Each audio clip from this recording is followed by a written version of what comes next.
picture a man jogging down a city street, and, I mean, the world is literally falling apart around him. Just absolute chaos. Totally. There is thick smoke billowing into the sky. People are screaming in sheer panic, and destruction is basically raining down on the pavement. And what is our guy doing? He does not care. He just keeps on running. Yeah, he never breaks his rhythm, never looks over his shoulder. He's entirely unbothered by the apocalypse. So the question is, why did this exact image motivate millions of people back in 1999? But look, well, absolutely unhinged to us today. It's a massive psychological shift, and it completely alters how we understand our own recent history because the visual image hasn't changed by a single frame. Right. But the world interpreting that image, the audience, has changed fundamentally. Welcome to today's deep dive. Whether you are, prepping for a big meeting, trying to catch up on cultural history, or you're just insanely curious about how the human mind works, we have something really special for you today. We really do. Our source material is this fascinating essay titled The Ideal of the Individual in the 1990s. And our mission today is to explore how a single piece of media, specifically a 1999 Nike commercial directed by Spike Jonze, featuring that very jogger, acts as a perfect sealed time capsule. Such a great example. It really is. By dissecting this one short ad, we are going to deliver a massive aha moment for you about how our collective ideas regarding individualism, crisis, and even just our definition of what it means to be cool have radically transformed over the last 25 years. It really is a brilliant lens to use because, advertising at its core is a reflection of what society values at any given moment. Right. It has to be. Exactly. Yeah. To sell you something, a brand basically has to hold up a mirror to your own aspirations. So in 1999, that jogger was a hero. Today, you might look at him and think, he's completely disconnected from reality. Okay, let's unpack this. If that ironic, detached visual style was what people actually wanted to see in 1999, we really have to understand the visual language of the decade that made a commercial like this even possible. We do. And to do that, we have to rewind a bit and talk about the colossal impact of MTV. Oh, absolutely.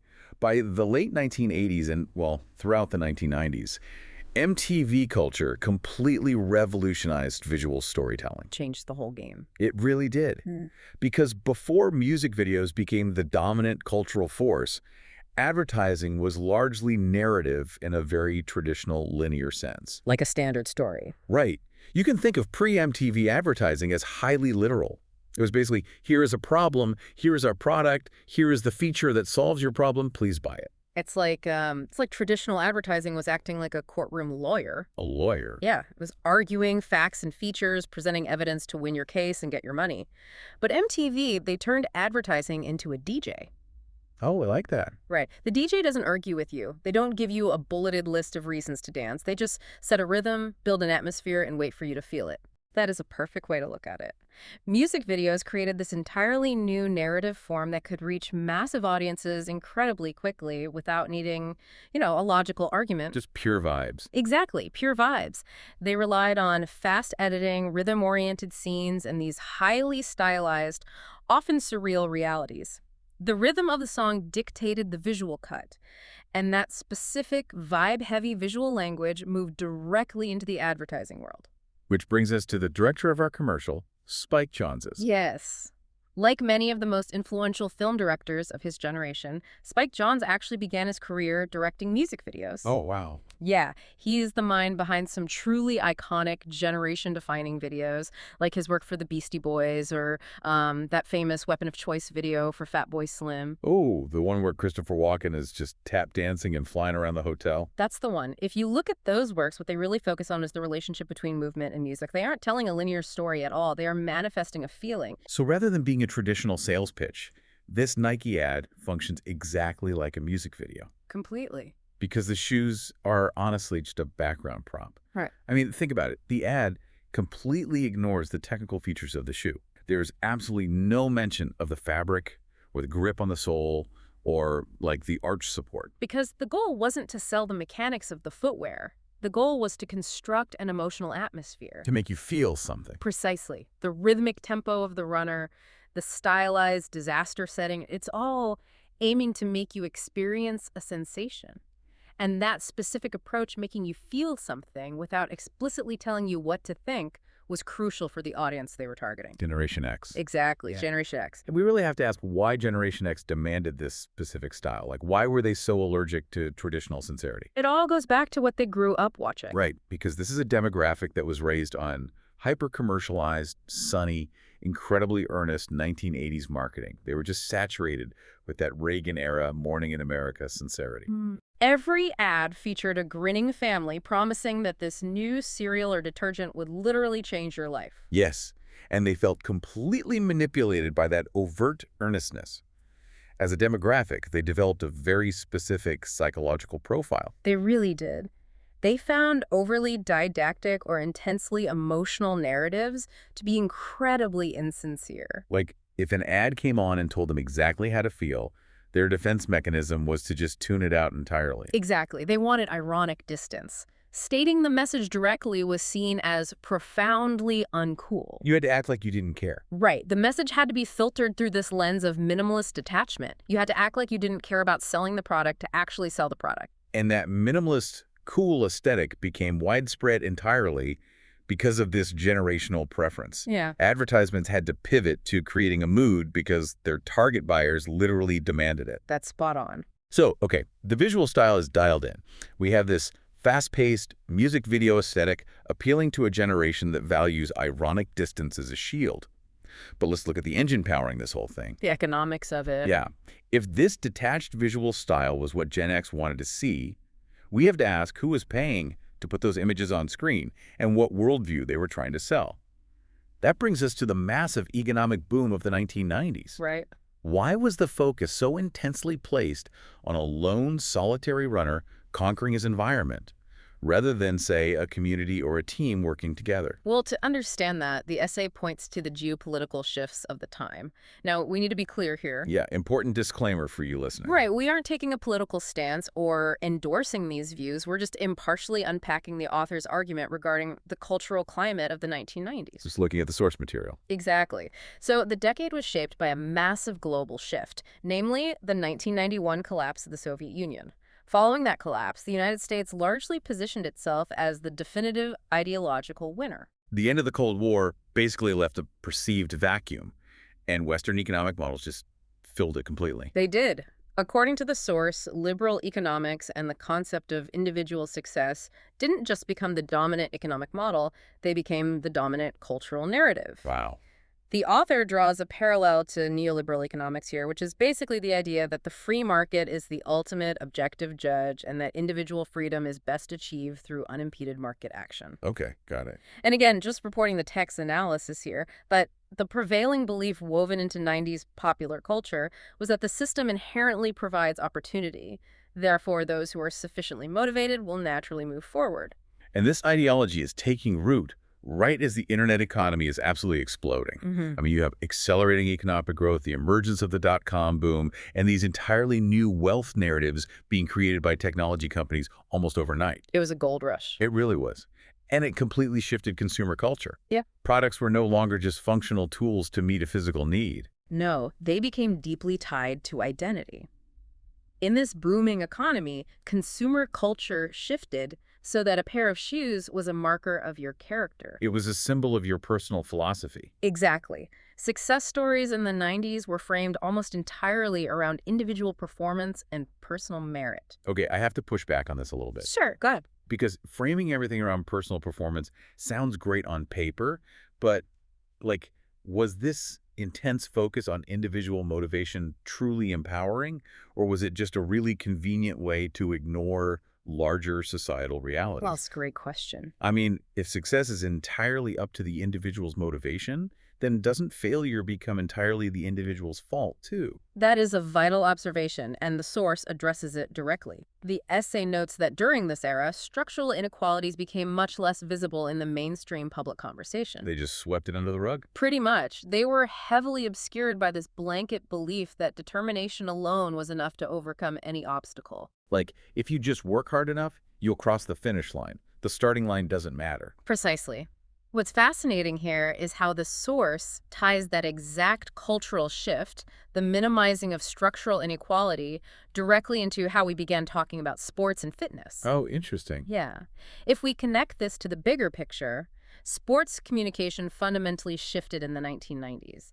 It moved from being about physical maintenance to being about psychological dominance. So running wasn't about cardiovascular health anymore. You weren't jogging to lower your cholesterol. No, not at all. You were jogging to assert your mental position toward the world. Brands like Nike position sport as a core characteristic of identity. That makes so much sense. Right. And here's where the author sees the mechanism of that neoliberal parallel functioning in everyday life. In a worldview where structural issues are minimized or ignored, the only truly controllable domain is your own performance. You control you. Exactly. The individual is viewed as solely responsible for their success or failure. Therefore, the runner in our commercial, filtering out the noise of the world and maintaining his own tempo, is the ultimate expression of that 90s ideology. Okay, but I'm struggling with a contradiction here. What's that? You just said the 90s were an era of supreme economic confidence, where the individual was king and the future was bright. But this commercial looks like the end of the world. It really does. There's smoke, panic, and destruction everywhere. Those two things don't match up.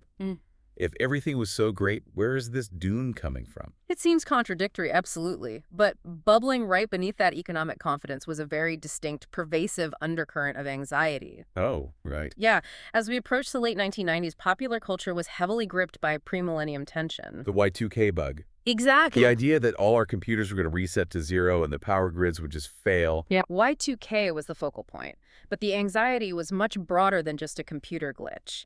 It was fundamentally about the rapid, unprecedented pace of technological change. Because the internet was completely transforming daily life, communication, and commerce at this dizzying speed. People felt like they were hurtling into the future without a seatbelt.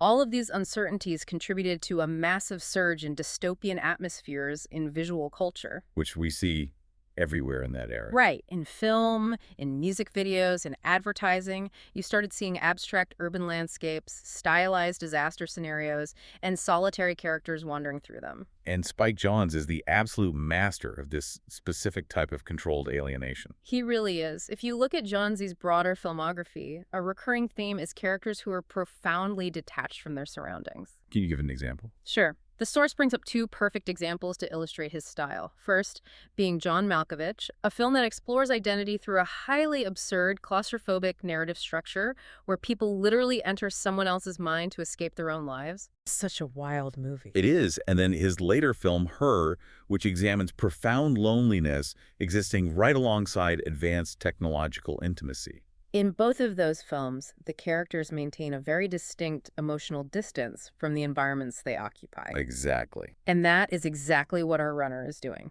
He is running down a street, but he does not belong to his environment. Yeah. He is practically walled off from it. He is physically present in the disaster, but psychologically completely absent. Here's where it gets really interesting, though. Oh, yeah. In the cultural codes of 1999, that detachment wasn't seen as a negative trait. In fact, it was the ideal. It was what everyone aspired to. The runner's ability to filter out the noise, to maintain his own steady tempo, while the city literally burned to the ground around him, that was celebrated. It was viewed as the absolute ultimate form of mental resilience and discipline. Right. In 1999, his solitude equated to independence and originality. It was a sign of immense psychological strength. He was the idealized 90s individual, entirely self-motivated, untouched by the surrounding chaos, just keeping his head down and executing his personal performance. The message to the viewer was, the world might be chaotic, the new millennium might be terrifying, but you can control your own stride. Beautifully put. But now, let's fast forward. Let's take that exact same image, the unbothered runner, the smoke, the screaming, the chaos, and play it for an audience today. The reaction is completely different. The psychological association completely flips. Why does an image of strength suddenly look like an image of a sociopath? Because our frame of reference has shifted fundamentally, we have to consider how the audience's reality has changed. Right, the world is different. Exactly. In 1999, a dystopian crisis was largely an aesthetic device for viewers in the West. It was cool cinematic background for a music video or an ad. You watched it on your tube television from the safety of your living room. Right. Today, for contemporary viewers, global crises are continuous, they are highly visible, and they are very real. It's not a metaphor anymore. You aren't watching a stylized apocalypse. You're getting push notifications about real ones on the smartphone in your pocket. Exactly. We are living through everyday realities that deadly mirror the chaos of that commercial. Global pandemics, severe climate instability, armed conflicts, large-scale migration, continuous economic It's uncertainty. exhausting. It is. And against this modern, hyper-aware backdrops, an unreacting character no longer looks cool or resilient. No, not at all. When the surrounding world actually resembles a crisis scenario, the complete absence of a reaction from the protagonist becomes incredibly striking. It no longer looks like focus. It looks unsettling. It looks like total willful indifference. And we've also gained a massive awareness of structural inequality since the 90s.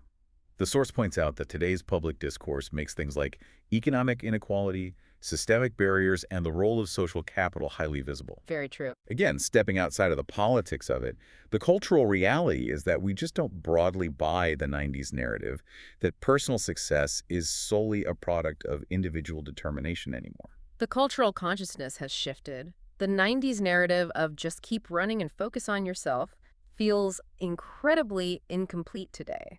Because a modern viewer looks at that runner in the commercial and immediately asks, wait, is everyone actually allowed to run under the same conditions? Exactly. Does everyone have the same expensive shoes? Does everyone have a clear path out of the disaster zone? Right. Confidence in purely individualistic bootstrap narratives has weakened significantly. And you can see this shift everywhere, especially in how brands communicate on social media. Oh, totally.